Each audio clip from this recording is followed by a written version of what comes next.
বই পড়তাছস, খাইতাছস, একলা কষ্ট হয় না? দাঁড়া আমি একটু খাওয়াই দেই, নে খা। দে নে খা, দে খা। দে, কেমন করার কোনো মানি হয়? কি করতাছ ওরা? যাই কিছু একটা নিয়ে আহার বান করে দেখি তো কি করে। যাই সুসকে, খা। আমার দিলে তো আমি খামু, কেমনটা লাগে মেজাজটা? থাক তোর খাওয়া লাগবো না, আমি খাই। Yum, yum, yum. অবস্থাটা দেখছস? ঠিকই তো, না দিয়ে খেলে তো এমনই করবো। আমার একটা দে না। দূরে গিয়া মুড়ি খা।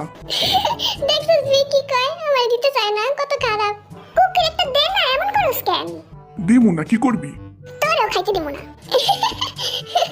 শান্তি মতো একটু পড়তেও দিব না, পড়তেছে আর খাইতেছে, এনে কত জ্বালা। রিয়া জানকুক আরামে জ্বালাইতেছে, এই সুযোগে আমি একটু খাই নি তাড়াতাড়ি কইরা। লিডার হইছে তো কি হইছে? এলে কি জ্বালামু না নাকি? এখন তো শুধু রিয়া জানকুক মিলে ওরা জ্বালাইতেছে।